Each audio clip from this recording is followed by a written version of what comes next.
Blessings, quantum family. It's Jules, and I am just so over the moon about our guest today. I have Ashley Velvet Frost with me today, and I know she's doing some amazing things with emotions and how we can really step into mastery through the gateway of emotions. And she's doing a alchemy of emotions, which I love. You all know that I love working with alchemy, and there's such an invitation for ascension in that space. So I just want to welcome you, Ashley, and why don't you just tell us a little bit about yourself? Yes, thank you so much, everybody. Pleasure to be here. And indeed, I am working a lot with anger and in particular, all the emotions, but in particular, anger. It has been a journey which I actually came from background of working in corporate, working in the normal world, having a burnout from that because my soul was essentially saying, this is not the place for you to be. And because I was refusing to listen to that, my body started forcing me. And this, in the last 5, 6 years, has been the journey of really unpicking what is the message that's going on in my body? What is it trying to tell me? How do I decipher this? And when I received those messages, which were primarily, I'm very, very angry, I was like, hey, what do I do with this? How do I alchemize this? How do I step out of the victim mentality? How do I alchemize into life force energy that's actually bringing about change in myself and in my environment and in the world?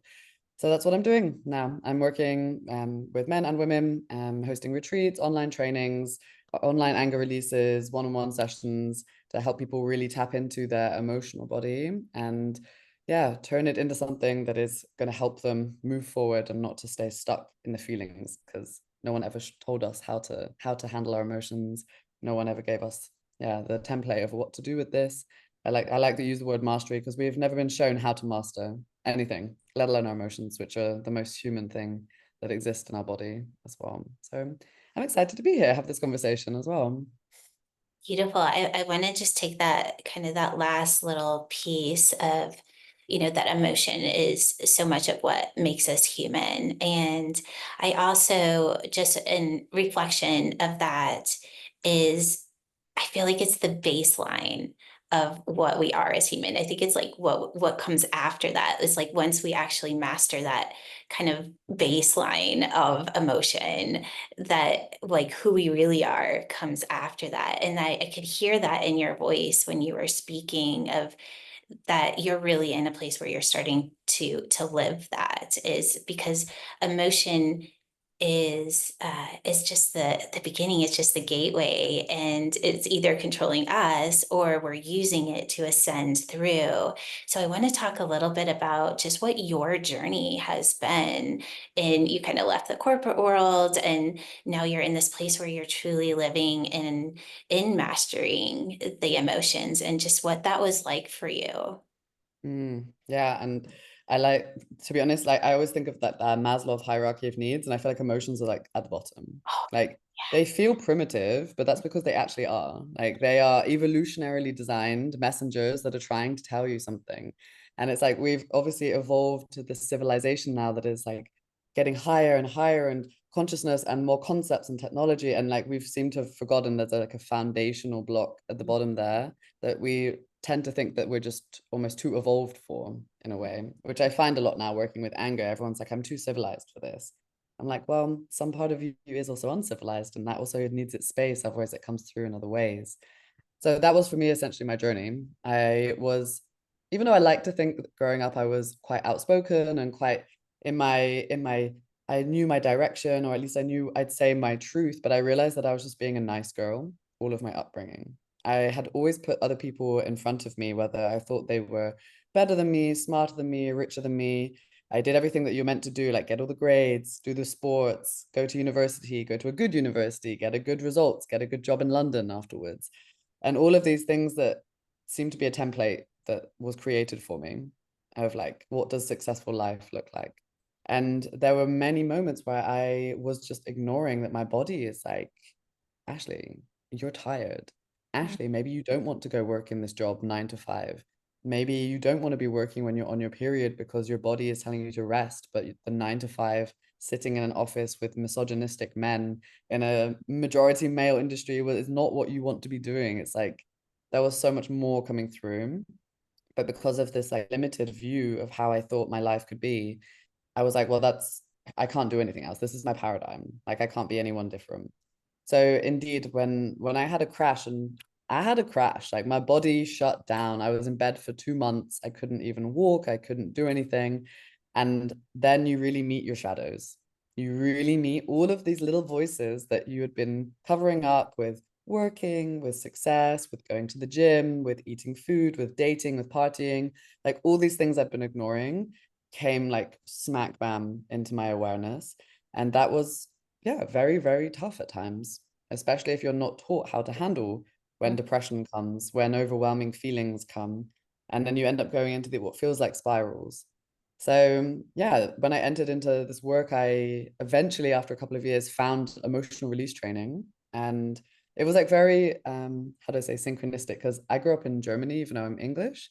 And this training was in Hamburg, which is the city I grew up in. So even though it was the middle of COVID, I was like, I have to be there. I was like going on a train across the border. I had to like forge a PCR test because I didn't want to keep taking all these tests. And I was just like, I have to be there. And that's essentially where this journey started, of learning about, okay, there's a lot of emotions bubbling up. There's a lot of old emotions bubbling up, not just new ones, not just ones from my job, but like 4-year-old Ashley, 6-month-old Ashley, Ashley in the womb, emotions of my mother, lots of old baggage that I myself, but also everyone I know, is like carrying around with them in every situation that they go into.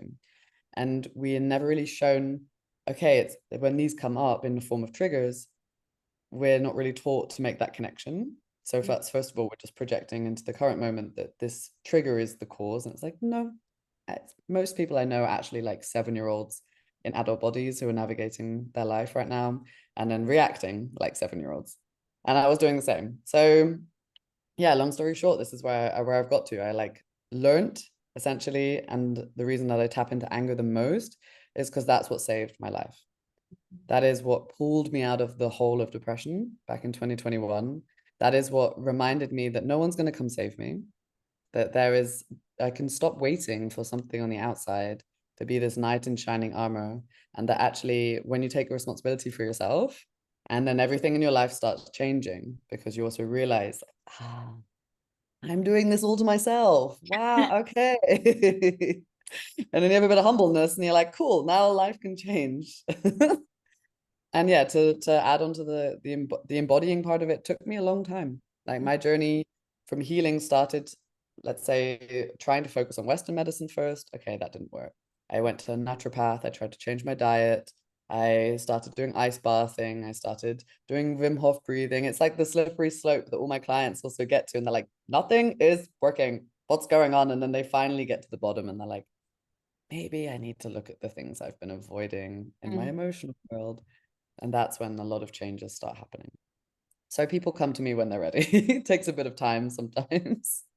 Well, I feel like you kind of hit it on the head too, of getting to that place where uh, full responsibility comes in, and that's not an easy place to be, because first of all, we're taught to project and to look into our world to find the reason, and so we're always, oh, yay, so we're always kind of, scanning our environment for the lowest frequency and then blaming that, versus, oh, okay, so this is something that I need to look at inside of me. So I want to go into this next level of the change, because a lot of what I also work with is that emotion is the primal body. It's the 2% of the part of us that's actually real, if you want to put that word there. And we put so much focus on letting that 2% create looping cycles and programming that our body is running in. And then, of course,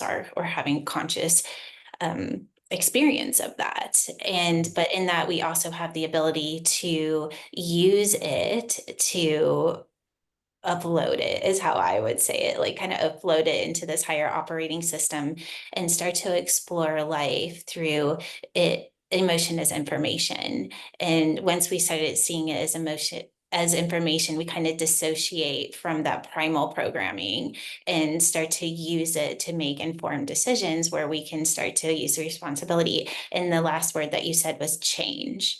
So in that space, I guess that would be a beautiful place to start to open up, is like, what kind of changes, is possible when we start to approach those things that maybe we were avoiding in order to create change.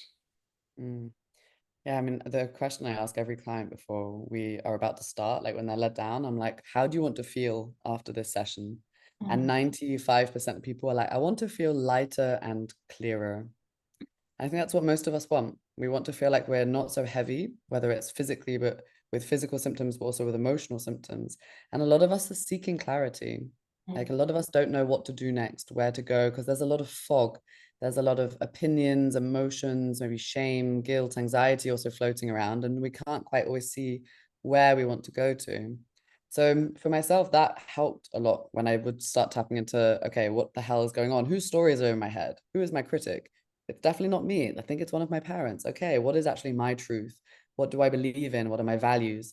That stuff only really became clear through feeling what was right, feeling what was wrong, allowing myself to feel in my body when, how do I feel when injustice happens? Like, and not just mentally thinking about it, but like letting the visceral experience of it be there. But for most people, and also for myself, it's just emotional regulation. It mm, means that you can navigate your day in a way that's way, I'm not going to say more in control, because I don't think it's possible to control your emotions. It's actually more that you are dancing with them as opposed to fighting with them. And it's one of the foundational things, and I will mention it because I don't know how, if someone's listening, they might not know, like, how do I even like regulate my emotion? And the easiest way I can explain it is that when an emotion comes up, our ego loves to get attached to it. It loves to, we say the word blended. It's like it becomes all encompassing and it's our whole experience. So say we're angry, we're like, I'm so angry. I'm so justified in this anger. Oh, screw that person. And it becomes this whole experience.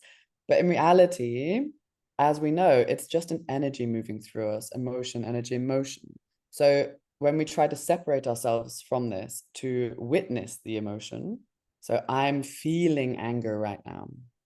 This conscious distancing, which I imagine you're also practicing in your work, is it gives this distance where, like, it doesn't mean you're not feeling it. Like it's still happening in your body, but it's not getting too overwhelming. You're not dysregulating your whole nervous system. You can actually get more clarity, like, okay, this anger is like, feels actually not like mine. Oh, it feels kind of, maybe it's masculine. Oh, it might be my dad's. Oh, interesting. And you can, in these sessions that we do, like really unpick the mm, story of what's going on in a way where, of course, like still feel it. This is the other thing. I don't want to say like just think away. You can't think your way to feeling, but you don't have to go into this like chaotic, lost state of catharsis that people assume happens with emotional release. It's like you're finding the balance between those 2 points. And that's what regulation is. So then in my day, whenever something comes on my path that's a trigger, a person, I'm hungry, it's like anything that's happening that's giving my body a signal that something needs to change or something is off, instead of being completely overwhelmed by it, you're able to meet it and you're able to be like, okay, what do you need right now? What is going on? And it's all these different parts of us. So parts work and IFS is what I use a lot, because at any point, something coming up is a part. And this concept of like this inner parent inside of me that it's able to then hold the little ones inside of me, because they're the ones that are flaring up. They're the ones that are scared, aggravated, hangry.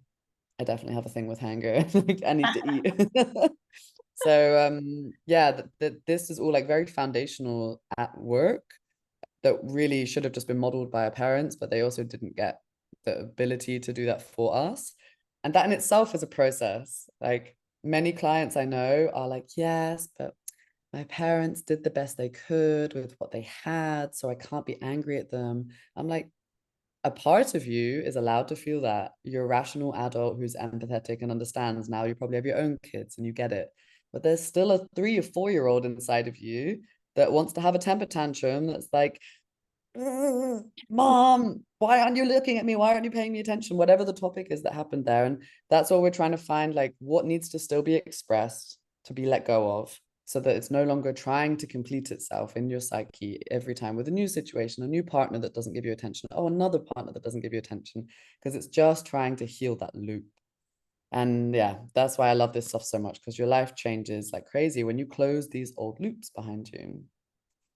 I love what you're saying. So what was coming to me as you were talking about that last part is that it's bringing us back into wholeness, because we're looping maybe in that emotion of wanting to have something. And when we're little, of course, that's part of the way that we're brought up, is that we're emotionally met, and in the perfect environment, a thriving environment, that we would be emotionally met and Mhm. uplifted, and all of these different things as we develop who we are.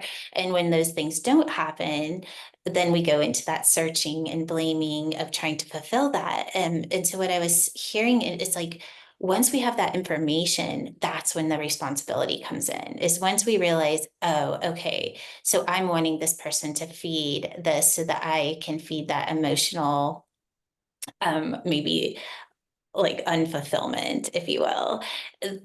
Then that's the part where I feel like a lot of us get hung up, is once we have that information, it's not about making a big story about it. It's about using that information to ascend through. And that responsibility piece is the hardest part, because we don't know who we are in a place of wholeness, and how do we fulfill that. And so I know what my answer would be, but I would love to hear what your answer is, because everybody knows what I would say. I mean, what comes through is almost like our ego hates change. Our ego likes to stay how it is, even with these incomplete loops that are going on.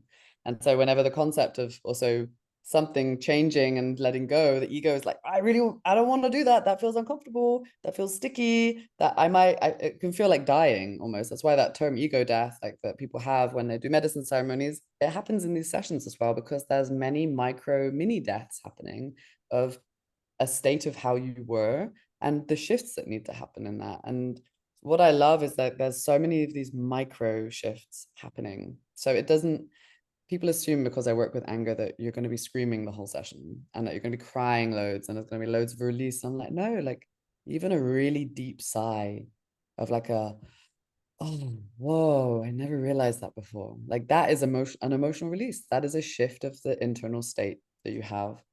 And yeah, like the what was coming through, and it's maybe not a full answer to the question, but it's just like this work isn't pretty. Mm, Like connecting with the body, connecting with very young parts of ourselves isn't always glamorous.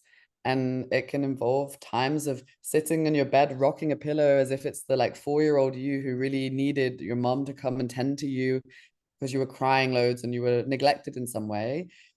Like that's where the self-responsibility part is so beautiful. Like I always tell my clients, you don't even need to have these sessions. You can do all of this yourself. It's like it's so cliche to be like, you're your best healer, but like at times, yes, like it's very simple. Meet the parts inside of you. What do they need? Give them what they need. And you don't need a healer necessarily to do that. It's like you can find like complete fulfillment inside of you, regardless of what happens on the outside. Um, I will add this in because this is like this topic of finding closure is very present right now. Like I'm also guiding anger release next week on it, because a lot of people find trouble with this. Like, how do I find closure on something if I don't get the validation from the outside, like that conversation with that person or the apology from that person, or they need to change and then I feel happy dynamics. And in what I always try and tell people is like the person, no matter what they say to you, the shift comes inside. And I used to wonder how the mothers of like serial killer victims could like find this forgiveness. And I'd always be like, how can they do that? But it's like actually the shift, they have to make that decision inside. And for a lot of my clients, they're people they need to have these conversations with are maybe dead, maybe in jail, maybe it's their abuser, that it's not safe to be having a physical conversation with them. But the concept of having the conversation with them, like talking to a pillow, like this is the term aspecting, but you can do this with letter writing, but actually verbally talking to that person as if they're in the room. And I do this a lot when I'm driving. I do this sometimes when I'll just sit at a table and I will just talk as if the person is sat in front of me and I just speak everything that is still being held back. because the somatic process needs to complete with vocal transmission, not just thinking it or meditating it. And this is wild. Like I do this at all of the retreats that I hold, where we have the whole group holding space for one person and they have like a conversation with the person that they need to let things go from. And you'll be surprised how many people in your life you're still like holding maybe a bit of resentment or a bit of confusion, or you like wanted to ask them things and you never got a chance to do this. And this kind of topic of bringing in the body to help with closing these loops is what I mean. Like it doesn't have to make sense. Sometimes I do things, I'm like, I would definitely get put in a psych ward if people like in normal society saw this. I'm like, I'm okay with that because I feel great and I feel clearer and I like not holding on to all of this shit from my past. So yeah, this is just things that like we actually, a lot of people in the psych wards probably are actually like seeing things in a way that's just not with the constraints that we now have of the masks and rules and like ways of doing in society. And they're actually probably way more in tune with other realms and areas, things we don't see. But we just have a blockage of like, I'm supposed to be civilized and I shouldn't talk to myself. I shouldn't make weird sounds. I shouldn't breathe weird. I shouldn't move my body unless it's like in a TikTok dance way. And actually, like the body is chaotic. The body wants to express in many different ways, and sometimes they're very animalistic. Mhm. But like you said, the body is super smart and it's always trying to bring us into balance again. Like it's a very intelligent, it knows how to heal our bones, it knows how to heal disease. And even through symptoms coming up, it's because it's trying to bring you in homeostasis, but there's like a blockage in the way, which is the emotional blockage that's stopping then the life force from flowing and everyone getting back to vitality in a way. So what I'm Um, feeling where I know there's just a lot of us are feeling the chaos of the world. And of course that's gonna hit because especially since it's such a collective thing, it's almost whether you're not feeling maybe the chaos directly, just the overall vibe, if you will, maybe of the collective is going to, because we're all interconnected. I mean, quantum physics is already proving that your DNA is signaling my DNA. And on a collective level, that we really do have the ability to either ascend through the chaos or contribute in the chaos. And depending on how we monitor our response to that chaos is going to really have an impact on how we're holding consciousness in that. So I'd love to go into the space of kind of being able to decipher when we're hit with emotion, because I know so many people that are listening to this have kind of those input and like empathy kind of or empathic triggers to where they will respond to an environmental emotion and take it on as their own. And so just like maybe just let's talk just a little bit about how to navigate that in just a little way. And that even pertaining, I really see that a lot, even with that emotion of anger is you walk into a room and there's a vibe there, and then all of a sudden everyone's pissed off. hmm. Wow, this is big. Yeah, it's very big. So there's almost in some shape or form the empathy aspect keeps us also connected as Mm. humans. I yesterday I saw a quote that was something like, staying angry in times like these is so exhausting, but to not be angry almost feels immoral and unethical. And that hit so hard, that hit hard. I was like, there are definitely times where big things happen. And I also feel it a lot collectively that like this outrage, and I do need to go into process and to like really feel it, even though it feels like this is not even mine, but like I have the capacity to let this channel through. I can hold this. And then also knowing where your boundaries are with that. So there's also times where like indeed, like people can say it's for self-care, but indeed there's times where you're also like, I need to like recharge and I have to shut down for a moment to see what else is going on the outside. For me personally, I just try and maintain a healthy routine of connecting to my body every day so that at least the vessel is clear, at least my own things. Like there's an analogy I use of like when I clear through like there's a barrel of my life and I'm like getting the water out of it, all this old stuff. And then of course like new rainwater might come in, but I'm like it's not overfilling the barrel. Because of course like we're always going to receive triggers because we live in a world where there's senses. So we're going to see things, we relate with people, we're going to smell things, even like a bad smell is a trigger. Mm. Like there's having a way of like regulating yourself and moving through them, I think is like a foundation. But yeah, I guess we've also already kind of addressed that. Yeah, it's a lot. I don't have the answer in reality. Like I struggle at times with like I look around at the world and I'm like, why did I choose to incarnate in this? And Mm. what is going on? And it is quite difficult to always look and see like it's easy for us to see the pain more than the good. I think that's also a point to add. Like we can see the suffering and we see the challenges. And what I like to add is like if we don't see those things, then change just doesn't come. So I also, when I work with the word alchemy, it's because, yes, get outraged, but don't get stuck in it. Like Mhm. get outraged and then like what needs to be done with that? Do I need to grieve for something? Okay, I'm grieving for it because I cared about it. That tells me I cared about it. Am I feeling anxiety? Okay, is it something I can do something about? No, not right now. Okay, then let's sit with that part. Can I do something about it? Okay, action. So again, like using it to attune, like where am I letting myself go into a spiral, and where can I actually in this moment do something? And if not, then let's sit with it. So yeah, it's a lot. That's why also finding community is very helpful. Finding people that also think the same way, who believe in the same things as you is also for me very nourishing.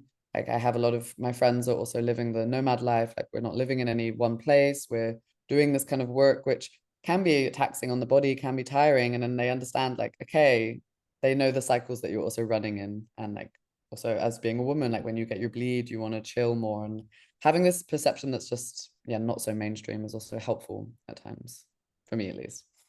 I love that was such a beautiful answer. And, as I was listening to how you responded to that question, it it's in some ways we don't really approach that any differently than we would our own emotion, and it's just going to that basic foundation of what information is here, stepping outside, observing, and in that observation we have the opportunity to see beyond what's being observed. And I think that's really like the most powerful, and I love that you use the word alchemy, because that's when the alchemy can happen. Because if we don't take the time to see the information from what I call our programming, because anytime we're going to be observing it, we're observing our own programming. But in that moment, we have the opportunity for another energy to come in and show us what's beyond that. And that is how we heal the world, right? We heal ourselves, we heal, and I don't really love that word heal. I would rather say alchemize ourselves in the world, because we're literally shifting it into something different, but we're doing it through the body. And Mhm. emotion is such a huge part of our, well, what I call more of the distorted operating system, because if we experience our life through that distortion, then we're going to have a distorted life. But if we step out and we observe the distortion, we have the ability to alchemize it. And I just want to say, amazing work, because Ashley, I also love that you're in this nomadic life. I actually just came out of a nomadic life, and I'm just settling in. And I know what it takes to devote yourself to the work and to travel in that place, and just showing up where what I would say the divine leads you. And I do feel like just taking a moment to celebrate you in that, because not everybody can do that. I know it takes a lot, and it does take a very clean vessel to live that life. Yeah, I had a colleague. So I was also because I was working in this institute as the like still using my corporate skills to manage that institute and do my own work with the anger retreats and sessions and traveling. My friend was like, how are you alive? I was like, well, I am, and I'm still able to like do a lot, but I also feel the nomadic aspect is coming to a close soon because indeed, imagine that all this is happening with a slightly dysregulated system of not having a home. So imagine the like superpower that comes from having roots. And yeah, that's something that I'm like, again, it's the simple aspects. It's the regularity of food, it's the regularity of workouts, the things, the bottom of the Maslow hierarchy, again, from the physiological side. So yeah, I'm also happy for you that you're also not traveling as much because it's a gift, but our bodies also need to feel grounded amongst all the rising at the same time. The root chakra, she needs some tending as well. I agree. I think there is a definitely an opportunity to master being able to put your body into a state where, you know, just like with emotion, that when those things come up, that you can kind of bypass them. And I don't want to say bypass, maybe that's not the word, but master them. But it's also to constantly have to be in mastery and not have a lot of opportunities to rest. And like you Mhm. said, Rue is a thing as well. So I know what it is, girl. I Yeah, it's well, wild. is there anything else that you feel like you'd like to move this conversation into, something that you just feel passionate about, that you would want to share with people that I haven't kind of asked you? Hmm. Mm, mm, mm, Hmm. There's gonna be a big old pause now on the recording. My Okay. mind is going ever so slightly blank. I think that the big thing for me that I already kind of alluded to is that I just really want people to get passionate about things that are important to them. So that's why, of course, like don't get me wrong, like working with the emotion of anger is like hella polarizing. Like some people are like, heck yes, this is so needed. And it really triggers a lot of people from the other perspective of like, you have nothing to be complaining about. There's, it's all just white people complaining and like spiritual circles and things like this. And for me, I just want that people, regardless of like where they think their sphere of influence is, whether it's even just with your partner or with your small family, or then maybe it's with your team at work, or maybe you have a business, or maybe you have an influence. Like people tend to think like, oh, I don't have influence. And that's something I really want to empower and remind people that like you always have influence. And like every time I have a retreat, these people leave and they're like little pebbles in their individual ponds. And there's a lot shifting. And it's funny because when I go to the US and I do workshops, I don't mention the word anger at all. It's empowerment workshops. It's confidence workshops because if I use the word anger, no one will come. Truly, it was so wild. And I get a lot of people then they're like at the end, they're like, if I'd known we were gonna do this, I wouldn't have come, but I'm very happy I did. So it's more just a reminder that like anger is not bad. Anger is like healthy anger is actually the biggest catalyst of like everything that you need or want to change in your life. And yeah, maybe I'm just more curious if anger has come up much with your audience or and also things that you're guiding or like Mhm. challenges people maybe have with it because like sometimes people just have a lot of for me they're quite basic questions about anger but they're sometimes quite needed because they're quite simple as well or maybe even from your own life. Yeah. Yeah, I mean, that's such a great question. I don't feel a lot of people bring up anger, but there's a lot, we work a lot with just kind of not forgiving. So, which would be very Mm. similar, I feel like, in how that would show up in our lives. And for me, I always kind of go to this place of, you know, forgiving the unforgivable, and that kind of releases that space. And I also find that a lot of times it's like we don't forgive from the ego. We have to forgive from this higher space and then have that intelligence run through our body and shift our biology so that we can move to a place where we recognize what it is beyond just that primal instinct to be angry about it. And so with that, it's all this just a level of ascension. And at the baseline, I don't know that it really matters what the emotion is. I think you've hit it so on the head, is that we haven't been taught how to navigate emotion in a healthy way. So regardless of what the emotion is, whether we're seeking an emotion or we're trying to resist an emotion, it's all just a big part of that looping cycle, because even positive emotions can create huge loops because we become addicted and we keep repeating behaviors trying to re-trigger that chemical in our body. And it's just Yes. crazy, like where we could go with this. Well, it's also wild because I have a lot of a lot of opinions about like spiritual bypassing around like not looking at the icky, the shadows, the darkness. I mean, I'm working in my work is shadow work. It's about like let's look at what we don't want to look at. And even the topic of like joy is actually not a baseline state of a human being. We think it is. We think like, oh, I'm surely doing this in order to feel good. And it's like, no, good, whatever that means for you, is also not baseline. Like baseline is what? Calm, neutral, open-hearted, confident, empathetic, compassionate. There's an author I read, he was always saying it's like the seven C's, like calm, compassionate, like all these things like that is actually like what you feel in meditation. That is actually the baseline state. And it doesn't mean that these like going into uncomfortable or pleasant is something you need to avoid. If anything, I love to like really get people in the extremes, because there you also meet the parts of yourself that you're also resisting, that you're ashamed of. Like I just did an exercise last week at a training, and I love it. It's called 100% emotions. And I always do it at the start and at the end of a training, because it basically sets a baseline for people of like, how much can I open my channel to let the energy of this come in and then come back to baseline again? Because for a lot of people, they tell me like, I'm not angry. Like, I'm calm. I'm nothing to be angry about. And I'm like, okay, then just pretend right now for a minute to be really angry and like do an actor, an Oscar performance.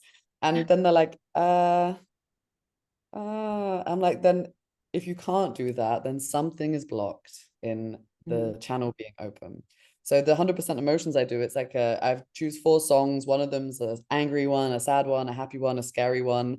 And for a minute, all of us pretend to be in that emotion.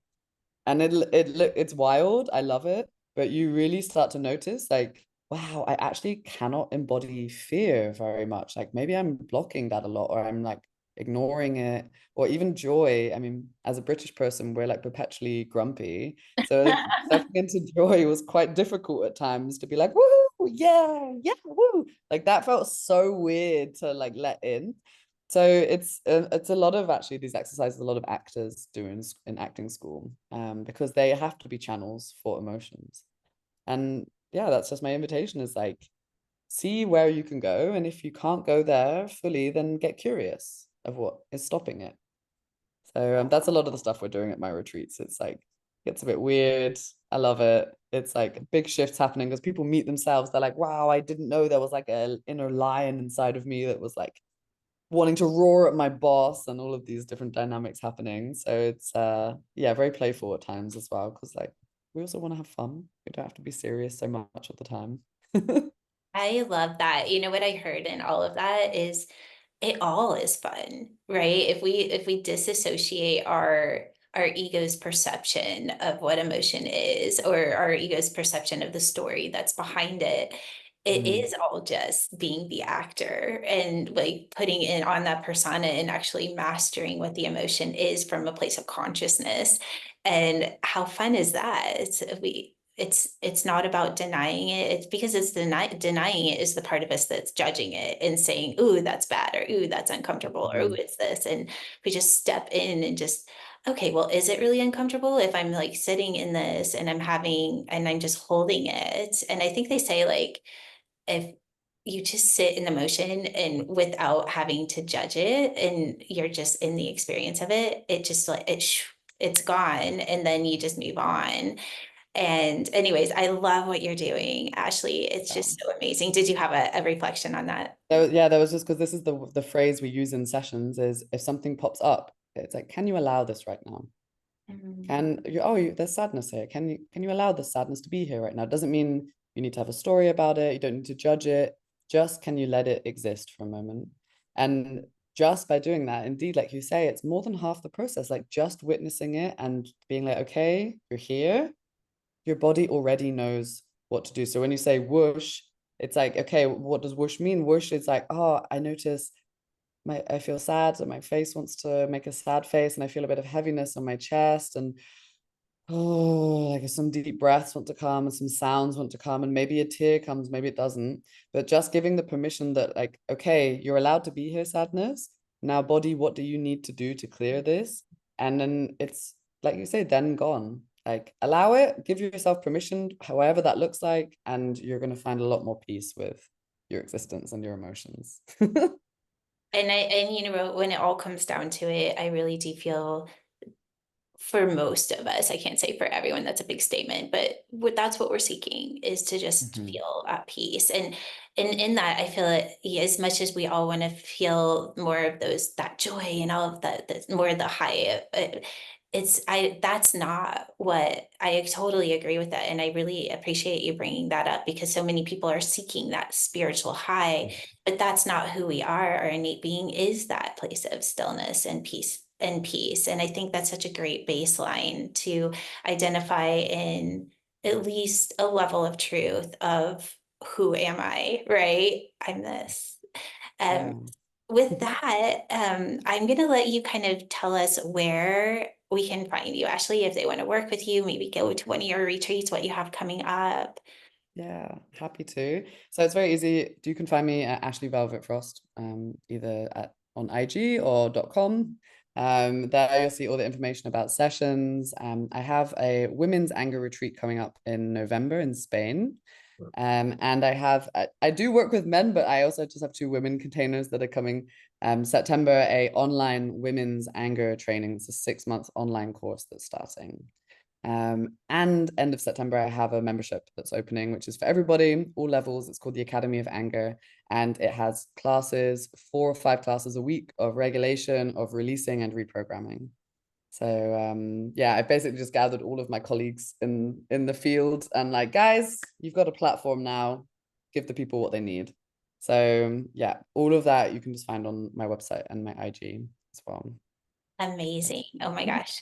You're doing such amazing work. Thank you, Ashley, for just bringing, gosh, your open heart and your purity. I can really feel how clear your vessel is. It's just, you've done your work. And I love it when people are living their work and then sharing it with others. And you're doing such a beautiful job of doing that. So I honor you for that and for your Okay, thank you for time. having me. Thank you. Thank you. So one more time, shout out to your website, and we'll also put it in the in the show Yeah. notes. Perfect. Thank you everyone for listening as well. It was a pleasure. Thank you, Jules. Thank you. Bye, everyone. Ciao, ciao.